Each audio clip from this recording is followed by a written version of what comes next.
Cloud and Clear, the podcast by SADA for innovative business leaders and technology enthusiasts, where we explore how Google Cloud is transforming the industry and what that means to you. Now here's your host, Tony Safoian. Super excited to have one of our most exciting customer CEOs on Cloud and Clear this week. So, Kurt, formally welcome. Thank you so much for having me, Tony. Really appreciate it, man. Kurt Donnell is the president and CEO of Freestar, really one of the companies breaking new ground in a lot of ways in ad tech. And actually, I want to learn more about that in our podcast. One of the benefits of doing this is I tend to learn a lot about the industry and even more about our clients than I already know. So one of the things that early on caught my eye as we were engaged with you as an organization was I saw that, number one on the Inc. 500 list. That blew me away. Yeah, it was a pretty amazing honor to get last year. I joined the company last January, and last August we were crowned the fastest growing company in the country. It was a pretty unbelievable thing to kind of walk into. They'd done most of the hard work before I got there. It was a 3-year revenue growth that happened through 2018, so I'm just here not to screw it up. It's a good recruitment strategy is winning those accolades ahead of bringing on a new CEO, right? Yes, it's been fantastic. I was here when we got the award, but they did the work before I got there. We've been on the 5,000 list many, many years, so I know how difficult even cracking the top 500 is, let alone being number one. So congratulations to you and the team. Thanks so much. I mean, it really is just a testament to the team that we built and the hard work they put in every single day to keep things moving in the right direction. And thankfully, 2019 was another really solid growth year for us as well. Tell me a little about Kurt, the man, the career, the trajectory that led you to this role. I really like to learn a little more about your background. Sure. Long and winding road, like most people. Started out my career as an M&A attorney at large law firms. Pretty quickly realized that was not my calling in life. I think it was probably day 3 at a law firm. I was like, what have I done? But did that for a number of years. And, in hindsight, very grateful I had the chance to do that. Working in law firms, you get the chance to see a lot of businesses and help them solve some problems.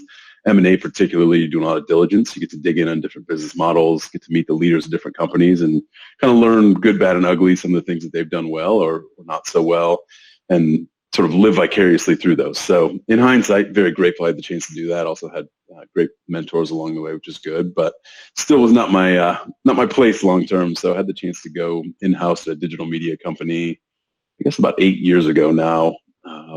It's a company called She Knows Media that was primarily female-focused websites, owned and operated, and there was also sort of a network of partner sites that we helped monetize from a direct sales standpoint.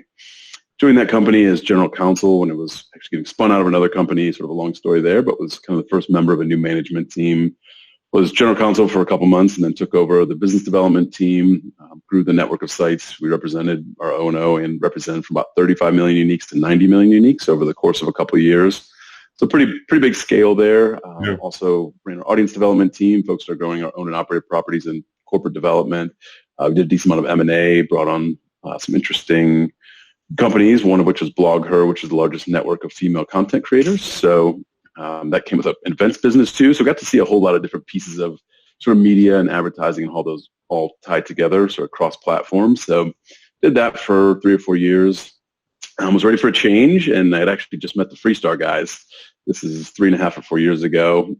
And so there ultimately ended up being this weekend where I was debating, do I go to Freestar, which is this kind of crazy startup, but I really believed in the way that they were tackling the monetization problem, or do I actually help go take a yoga company public? And ultimately decided to go do the IPO. Sounded fun. I'd never done an IPO from the company side. So did that, general counsel, and ran corporate development there for a couple of years and got to learn the joys of running a small public company, which comes with a certain amount of challenges as well. And then kind of reconnected with the Freestar guys a couple of years ago and jumped on board, and it's just been a rocket ship ever since. So that's the personal story. The Freestar business model, not only, number one, Inc. 5,000, et cetera, but I tend to follow our key customers sort of in their social profile and things of that nature. And, you as an organization seem to be still doing quite well, especially through these very tough times. You're hiring. I love the way you promote your people on LinkedIn, just like I promote mine. It just sort of the cultural alignment seems to be with how I think about leading a company. by the way, let's pause and also recognize the fact that the path from like legal counsel to business development to CEO is not very common. I don't hear too many of those stories. So I don't know how you navigate that. Like most lawyers probably would never want to run a company. But yeah, it's a unique set of talent and skill and desire that path is pretty remarkable. But you must have seen something truly special in Freestar when you joined. And I just want to know really kind of what that is from your view. Yeah, absolutely. And I'll pause for a second just on the business model. We essentially help publishers monetize their website as a managed service. Most publishers are pretty good on the content side of things, the audience development side. They often aren't as good on the ad technology side. And as advertising has shifted from being kind of salesman to agency relationship where there's a contract that's physically signed and then the ads are emailed over and then trafficked to more real-time bidding through something that really got Freestar its start, which was header bidding that unifies an auction for every ad in milliseconds. Essentially, when somebody shows up to a website based on the cookies and some other signals, there's an auction that happens among any number of bidders, depending on the setup, that really determines who's willing to pay the most for that person at that time. And that varies over time. For instance, if somebody was just on Amazon, put something in their cart, abandon their cart without checking out, they're very valuable to Amazon right then, and Amazon wants to advertise, get them to come back and check out. The moment they check out, less valuable to Amazon, but maybe valuable to Toyota if they had been configuring a cart on their website. So this happens, and we do that, tens of billions of times a month on behalf of our publishers, where we take care of that auction. We're really kind of the pipes that make the advertisers go. The advertising bids then show up as ads on the publisher's site. And then we take care of a variety of things, provide them a unified reporting dashboard so they can aggregate all their revenue from a variety of sources, which they were historically logging into 10, 15 different dashboards a day to get their numbers. We've got dedicated yield management and account management, which I'll talk to here in a little bit. And then we also take care of the accounts receivable side of things and then just cut them a single check at the end of the month. So it really is kind of taking away the headaches on the monetization side of the business. So if you're a publisher and you own one property or 100, you really don't have to worry about all how the sausage is made and the complexity of managing all those interfaces. They just can you manage all this for me? Yep, and we really focus on kind of building the ideal ad stack for every publisher. We've got relationships with 40 or 50 different demand sources, but we want to make sure what's the right mix for each publisher. And then there's more complexity of what happens on the server side versus the browser side, and a variety of nuances to that, sort of what's the right mix in each place. And so, as you can imagine, fairly complex, changes over time, and that's where our expertise and the team that I'm really most proud of is the talent we have on our team. That's where they shine, and they optimize the revenue on the publisher's behalf so they really can go focus on the thing that they tend to be best at, which is the content. Would you describe the IP, and not necessarily IP in the legal sense, but is the IP really around the way you're delivering the service plus the technology, or the technology on its own as well as like that's something really unique going on there with how you manage bidding and billing and collections and all that? Like, what's the secret sauce, or is it the whole thing in aggregate? Sure. It's a combination. It really is a combination of the whole thing in aggregate. We certainly have elements of technology that are proprietary and put additional pressure on the auction in the publisher's favor. One of our 3 core values is publisher first, and truly in every single thing we do, we put the publisher first. It's a revenue share model, so we only win when they win. We're very much aligned and on the same side of the table, so there's that. So the technology is fantastic. We're doing everything we can to drive the auction up that way. Our customer base is really mid-sized to enterprise publishers. So another element that I think differentiates it a little bit is very custom solutions, very white glove, tailored to their specific needs versus a slightly more cookie cutter approach where it's sort of, install our WordPress plugin and everything will kind of work. So it's a little bit different approach. There's some fantastic companies in this space, honestly, that work with thousands of sites. We work with hundreds of sites and take a little more kind of bespoke approach to it. So I think it's the combination of our technology and then how we're able to tailor that for these large publishers. Yeah, no, the technology that's driving this, especially sort of sub-second decision-making, response times, bidding, logging, reporting, in the last 5 to 10 years, that's, the change there is quite remarkable. If you're just a traditional agency, I think, the world's kind of turned upside down from that standpoint. It's also put the power in the hands of the publishers to the extent that content's really important. Good content is king, and if you're able to drive that, there are mechanisms and companies like Freestar that can support that vision, so you can focus on executing what you do really well, and then have somebody else, actually will worry about maximizing the value and the monetization of the business. Yeah, I'm a firm believer in running any business. You should find the things that you can be truly world-class at and go get the best at those. And if it's not something that's really a true differentiator for you, or it's going to be your core competency, there probably is another company that's going to make that their core competency and focus all the resources on that. And those are good opportunities to go partner with somebody. Monetization, it seems like it would be core to a lot of publishing businesses, but it's just not really where they've excelled or put their resources. There's just not many companies that have dedicated ad tech engineers. It just doesn't exist outside of maybe the ComScore top 20, 30, 40, something like that. So it's often a very smart ad ops team internally, but they don't have the resources to go get things done. So we always or often talk about ourselves as an extension of their team. It's very smart people all over the place, but they can't get enough done or don't have the ability to test things because you got to go get the agreement through legal, and then we got to go through the engineering to test it. That's maybe a 0.5% increase in revenue. Most publishers aren't going to go through that effort. Across billions and billions of impressions every month, 0.5% matters. And so we go test kind of every little thing and are always iterating and trying to get better.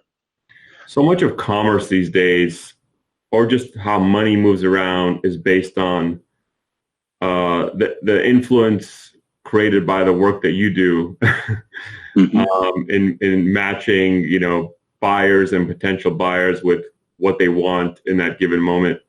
Or they might want sometime soon, right? Sometimes it's a long, it's a long process with multiple touch points and in a complex and interwoven way that drives consumer behavior. But, I think we talk about how the current environment is completely changing many, many industries, probably forever. At the very least, it's exposing and bringing to light all the inefficiencies, deficiencies,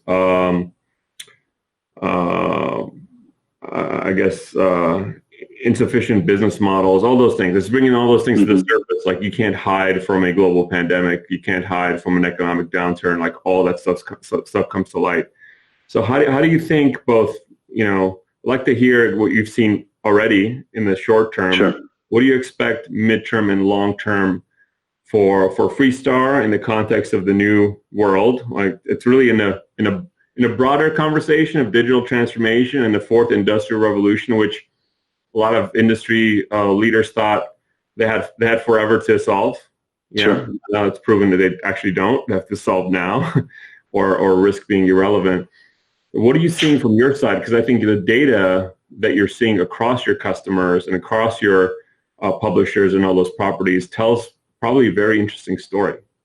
Sure. Obviously, advertising, we've seen a dip. Just there's certain categories that are pulled out of the market altogether. Short term, like travel. I mean, travel's not advertising right now because you can't travel. And there's certain other categories we've actually seen increasing. E-commerce has started advertising more. And it's slightly different e-commerce. Amazon and Walmart started advertising a little bit less for a period of time because everybody was already going to Amazon and Walmart to go buy things online. But Target popped up and started advertising a little bit more. And DTC brands started advertising a little bit more. We've started to see certain things come back into the market, even in the travel sector, like car rentals have started advertising again because they realize people aren't flying this summer. But people in urban areas are now starting to want to get out of the cities and go to the national parks or whatever it may be. And so it's been interesting to see how little pockets are coming back right now. I was reading something earlier today that actually general travel is starting to make a return, which is great. I think we had a lot of industries that were pausing for a moment because they had to retool, and like the auto manufacturers, for instance. I think RV rentals are going to be hot for a while. Yes, truly, we've seen that pop up. I will admit, I've been looking for one too. I'm like convincing my wife, finally our time, get an RV and go to Yellowstone. Our COO was saying, I want to plan this trip, but I'm thinking of like, we do this, we do that, and where would we stay? And then I was like, just get an RV. It's like 3 kids. Perfect. Yeah, literally, I've been on my wife about this for like 2 weeks. I'm like, we're finally doing it. We're doing it this summer. I don't have her quite convinced, but I'm persistent for sure. Start with renting one before you buy one. Yes. For sure. I probably don't need to be an RV owner. But we've seen different categories of things come into the market. So I think that fundamentally the categories that get advertised will change as businesses change. I think there's a lot of things that people have had to change a routine on now, like ordering toilet paper online. I don't think many people probably did that beforehand. Yeah. A lot of people are doing it now. Some portion of those people will keep ordering toilet paper online. And even grocery, like pre-ordering and picking up groceries. I live in Scottsdale, Arizona. For better or worse, it's easy to get around, and we had not gotten into grocery delivery here. We lived in New York City and did it there, but here you just don't do that much. But now that we've got kind of our cart set and we're ordering ahead and you go pick it up, it's amazing. It takes you 5 minutes versus wandering around for an hour and probably forgetting things. So, I mean, that's a fundamental change in my life that I know will continue, and I think we're going to see that. Even consumer behavior towards digital transformation is being, fast-tracked. People who never thought they would order groceries online, who enjoyed the experience of like browsing the aisles and like touching the apples and the tomatoes and like once they've actually my wife and I have had this debate forever. It's like I have to go shopping. I'm like just like the cart, and I work in tech. It's so natural for me. Like I can't pick a better apple than the next apple. Like just get it from it. It's like no, but like now we're doing it, and people are realizing it's just like remote work. Many people are like, oh, remote work, not for us, can't do it. Then you're forced to do it, and then are actually productive, and maybe even more productive in certain instances. And you're like, maybe we can. So those are the kind of things behaviorally for consumers that could change for a very long time. And I think there's a lot of industries that never would have thought of themselves as needing to be digital, like a fine dining restaurant that all of a sudden can't have patrons. Now they're making the martini kit to go, and the pork chops, all you got to do is sear them when you get home. And they're figuring out a way to stay alive, and that'll probably stick around. And I think delivery in general will be, it's interesting how much money has obviously gone into that space between DoorDashes and various other companies, but how much money they're also losing. There's a great article about pizza arbitrage the other day. To read it. Did you read that one? It was pretty fantastic about how the restaurant owner could make more money by ordering it via DoorDash to himself. It was great. Maybe it wasn't DoorDash. It was one of the companies. Don't mean to throw them under the bus, but pretty unbelievable. But I do think it's going to advance those things and even the user experience of that. Last weekend, I was trying to order food in 2 different restaurants. I was trying to buy something, but there was like a glitch in the system, so I couldn't buy the special. And I think it's just going to push a lot of those user experiences forward to be a little bit better for things or maybe luxuries before that become more part of regular life. Mm-hmm.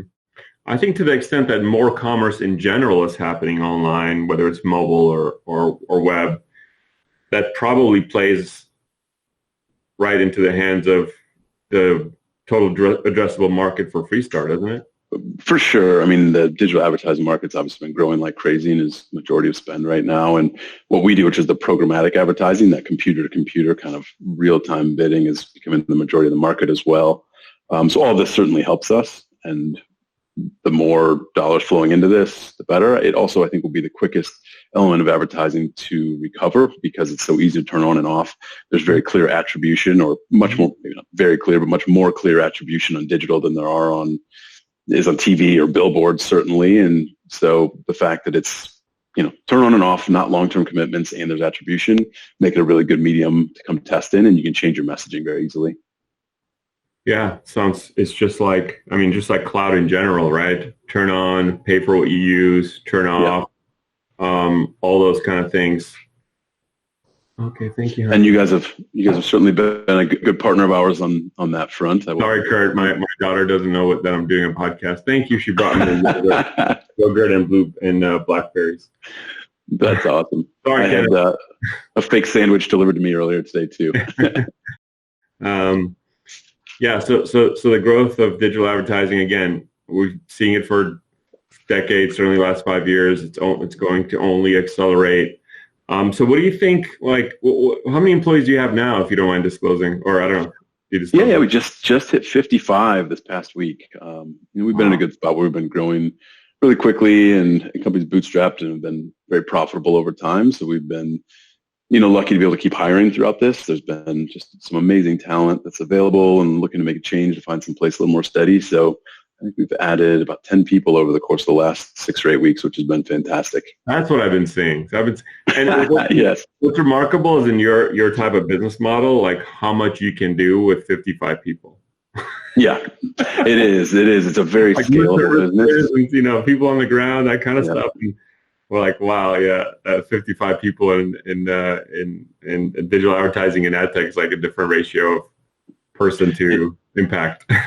It is. I mean, a lot of the hiring we've done have been the very customer facing folks. You know, when I got here, we had a relatively small account management team and yield management team, and something I just really believe in personally is customer service is as important as your technology. I think the technology is sort of the table stakes in any tech business at this point in time, and it's that service you layer on top of it, being that true partner for somebody that they can really rely on. And so we've doubled down quite a bit on our account management team, our yield management team, you know, support engineers and folks that are really interfacing and are that team, you know, as a managed service for our publishers, and it's really paid dividends.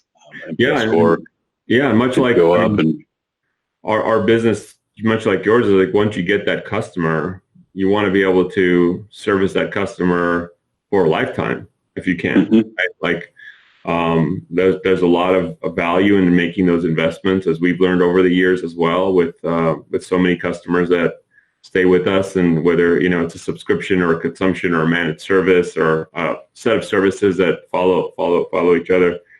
Those are awesome investments, and it's another way to differentiate, right? If you give people, hey, here's who you call, here's your named, you know, account manager, yep. I think it goes a long way.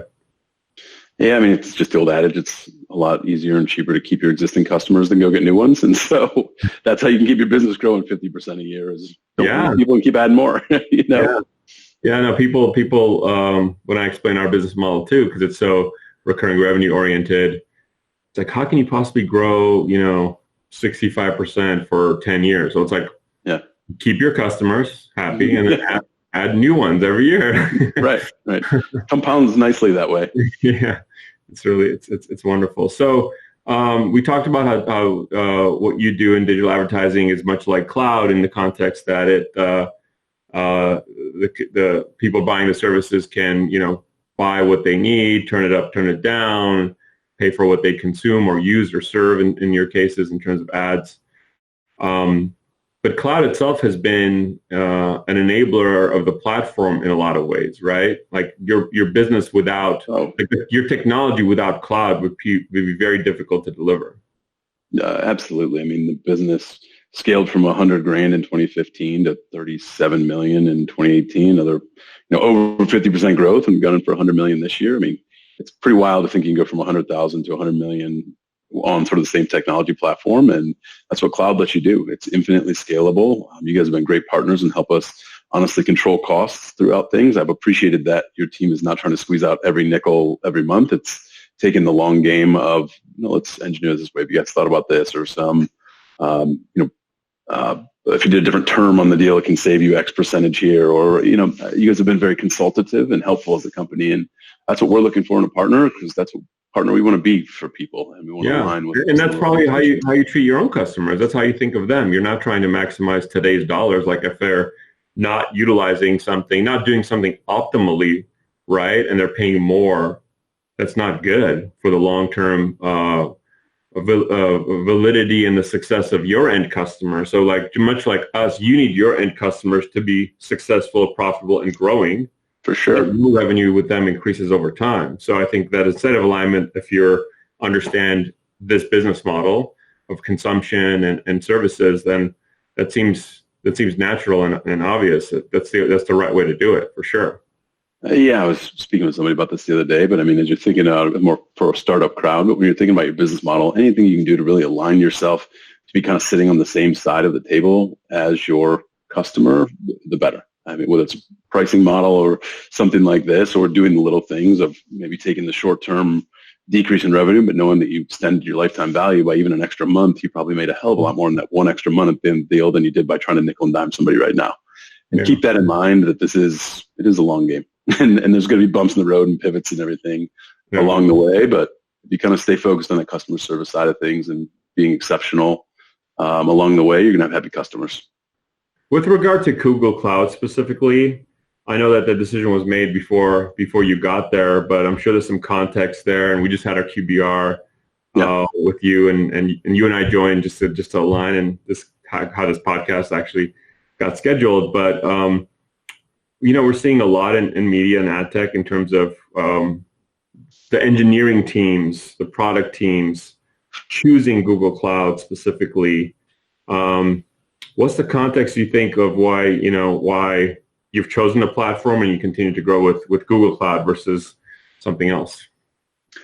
Like you said, I wasn't here when the specific decision was made, but in both my personal life and professionally, I've had a very good relationship with Google products. They're obviously huge in the advertising space. They have certainly the industry-leading ad server from that standpoint. They've got the biggest sort of DSP from a demand side, and everything works fairly seamlessly.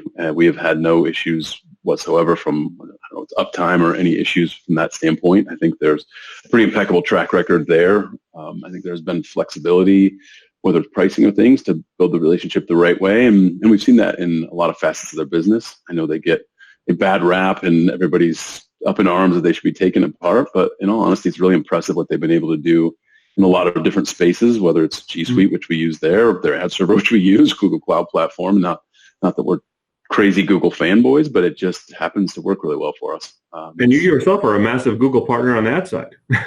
Yeah, absolutely. We work with them, in many, many different ways across our business, and it's been good. I think their Looker acquisition was a good one. We use Data Studio for certain things, and maybe heading down the path here with Looker as well. And I think they've been smart about acquisitions over the years and layering on additional functionality. So all in all, it's a nice kind of holistic solution for us. What we're seeing more and more is that finally, after a couple of years under Thomas Kurian and specifically, but also Rob Enslin to some extent, like the one Google strategy, meaning Google Cloud plus other parts of Google. And we're seeing in some of the larger enterprise customers as well who have a big ad spend or a big, YouTube relationship. We're finally able to construct these more holistic partnership agreements or engagements or contracts that are pulling in other assets of Google. Sometimes it's technology assets. We just posted a success story with this company called Embodied, who built a robot called Moxie, and they're using Android, on a $10 CPU running TensorFlow Lite for machine learning, and the robot uses Google's speech to text for the conversation piece as well. Sure. Like, wow, like, and the TensorFlow and Android piece are like free, right? They're like open source technology stack. The part they pay for is the speech to text part, and so I'm really happy to see how our customers have multiple inroads into the Google value proposition. Because when I look at the other cloud options, there's certainly good ones there, but I think those assets that Google have are quite different than the other players, and they're finally starting to deliver maximum value by actually, in some cases, talk about them together. And if you see the big deals that were announced, whether it's like Sabre or Mayo Clinic or Activision, Blizzard King, none of those were point solutions. Like, oh, we're just going to do a lift and shift migration, or we're just doing G Suite. It was like, it's a streaming thing with YouTube, with transforming travel, with Google search, with healthcare APIs. Like, it's really, really cool. And I'm excited about the industry transformation possibilities when those things do come together. Sure. It was hard to engage with Google in a holistic conversation before as an organization. Things much more lived in silos, and now I think Thomas Kurian is building, the tie-ins with Sundar to make some of these things happen, and it's really nice to see that you have this multifaceted relationship with Google that's from different parts.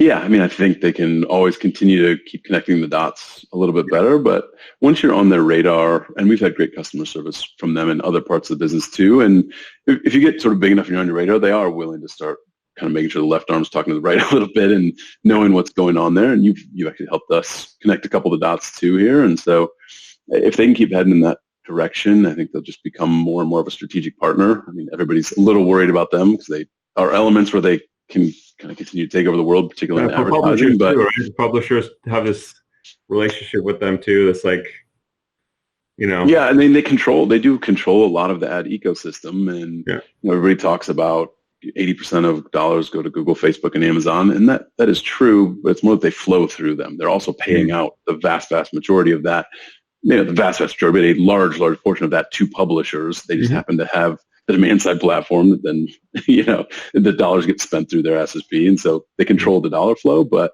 it is ending up in publishers' hands to a large extent. Yeah, I mean, years ago, you wouldn't think Facebook was a competitor in this space, or even Amazon. But now, I mean, it's good, right? This competition's good. There's multiple large players, and I think it forces everyone to get better. Facebook got ahead with mobile, and Google had to pivot a bunch of ways to make sure that their mobile platform is as beneficial to publishers and others in terms of driving traffic as their web, full browser platform. So it's good. I love to see even competition in the cloud space, like for the same reason. I mean, as a representative of kind of independent publishing, I certainly want there to be other avenues, like outside of the walled gardens, everything going to them, which honestly scares me a little bit about the death of the cookie going away here, is they are the folks that have information. You take away cookies and all that does is put more power in, Google, Amazon, Facebook, Apple, which I think a lot of the public outcry is against big tech shouldn't know everything about me. These ads are following me around. I think they're, on paper mad at Google and Facebook, but they don't realize that by getting rid of cookies, they're actually hurting independent publishers that rely on the fact that they can get ads targeted at their users based on prior things. Those go away. And, as an industry, we'll continue to evolve, and there will be something that provides a cookie-like targeting experience, I believe. But if they just disappeared tomorrow, the only people that win there are Google, Facebook, Amazon, and Apple. So that's a little bit of a perverse outcome given the public outcry. Yeah, no, when it's done right and ethically and securely, it actually significantly improves the user experience or the consumer experience. Of course, I want to see things that are relevant, that I want the best deal on, that, that speaks to me. Like, of course, I mean, it's a wonderful experience, and my sports teams and other things like, but of course, it has to be done right. And I think, they have a role to play in policy and also in just ethics along those lines. And I think it's existentially dangerous for them not to take those things seriously. And, we've seen this shape itself just in the Google culture overall, especially in cloud, where they really want customers to win at the end of the day, and they don't think short term either, which is sort of nice to see, in a partner. Yeah, I mean, I think it's kind of the classic: with great power comes great responsibility, and how you manage that. And I mean, the cookies are a good example of that, where they announced 2 years from now, I guess 18 months probably from now, they're getting rid of them and proposed a solution that takes a little bit away from the targeting, a little bit away from the privacy, and is trying to strike the right balance. Whether their solution is the right one, I do think they're trying to nudge things in the right direction. And so we'll see where that plays out. I don't have tons and tons of faith in legislation figuring this out. No. It's been so well implemented so far, right? GDPR in Europe, and then if you hear any of those debates happening in Congress with the Supreme Court, you're like, oh man. It's so frustrating that people just have no idea what they're talking about, trying to legislate based on, I don't know, some constituency that doesn't know what it's talking about. It's an interesting thing. We could probably spend a whole podcast on that. Yeah, yeah, exactly. Private sector we just have to figure it out on our own, do the right thing and figure it out. Yeah, take it upon us.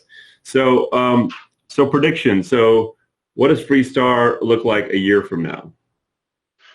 I think it looks like a lot more of the same.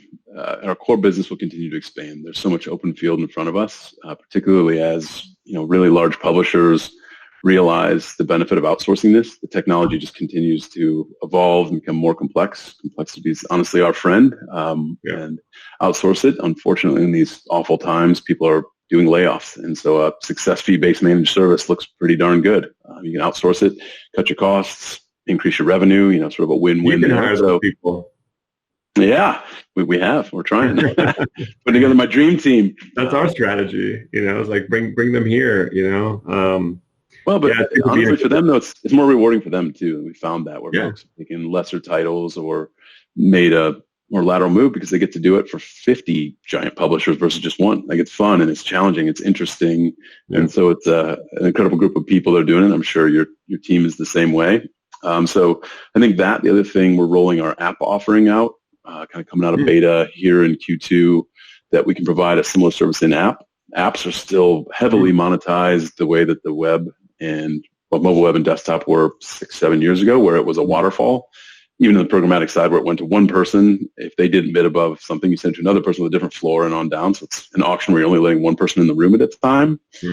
That's starting to change, where there's more of a unified auction, like header bidding did to desktop and mobile web, is happening in app. And we've got a mediation solution coming out here pretty soon to take care of that. And that could be just a huge, huge growth vector for our business. So I think really excited about that one. We'll post it as part of this podcast post. That's fantastic. Yeah, absolutely. Yeah. And then e-commerce, a little more just a vertical play there, but we've started helping out some larger e-commerce sites like JCPenney came on in the fall, and a couple others that can, if they do it thoughtfully, weave advertising in as almost 100% profit margin piece of their business. If you don't obviously hurt conversion rates. And so obviously in tough times, additional revenue is good. And that's an area we've been able to focus on and pretty thoughtfully help people. Sounds fantastic. Well, it's really great to speak with you today and get to know you and have you on Cloud and Clear. I love the work that you're doing, and I wish your organization continued success, not only because you're our customer, but because I think the work you're doing is really interesting, and it's transformational, and I love the innovative angles, like new approaches to old problems, and that's precisely what you're doing in media and helping out a lot of publishers and ultimately enhancing the user experience for everyone. And that's really great work. Kurt, it was great to meet you on Cloud and Clear. Absolutely enjoyed it. Thanks so much, Tony, and best of luck to you guys. You've been a great partner so far, and we've got a long and fruitful relationship ahead. Thank you for listening to Cloud and Clear.